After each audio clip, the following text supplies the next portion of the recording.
J'ai beaucoup parlé de la philosophie comme mode de vie, mais ça ne veut pas dire que toute la philosophie se réduit uniquement à cette vie d'homme, si on peut dire.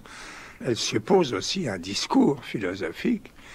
Mais enfin, il reste que le grand problème de l'histoire de la philosophie et de la philosophie moderne, c'est quand même de savoir si la philosophie peut changer la manière de vie des hommes ou pas.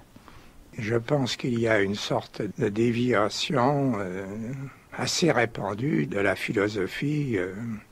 Le discours philosophique se prend comme une fin en soi. Et ça, alors, c'est ce que je n'admets absolument pas.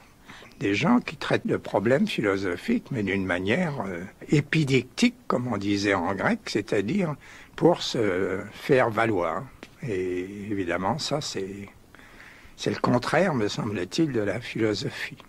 C'est vraiment une différence sur la nature même de la philosophie. Nous concevons la philosophie comme un savoir, comme une théorie, et il faut revenir au sens de la philosophie comme pratique et choix d'un mode de vie, c'est-à-dire revenir à la vie philosophique, à ce que chacun conçoit comme vraiment philosophique. Quand on dit c'est un sage, c'est un philosophe, c'est un mode de vie.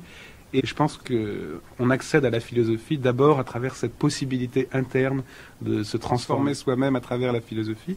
Après, il y a le savoir. Mais entre les façons trop faciles d'inscrire la philosophie dans la vie, c'est-à-dire qui en font des recettes d'existence, et les façons trop faciles aussi d'en faire un pur discours compliqué, il y a une complication facile, je dirais celle du concept, du discours, etc.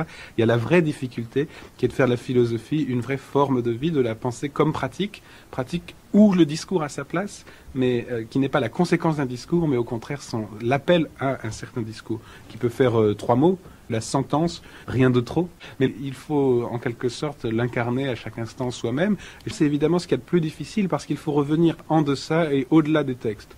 En deçà et au-delà du texte, qu'est-ce qu'il y a? C'est la pratique, mais une pratique qui touche assez vite à la mystique. C'est à la fois ce qu'il y a de plus quotidien, et en même temps de plus approfondi, une pratique vraiment philosophique de l'existence. La pratique d'une certaine manière la plus solitaire et la plus publique qui soit, c'est une exigence absolue vis-à-vis de soi-même et des autres.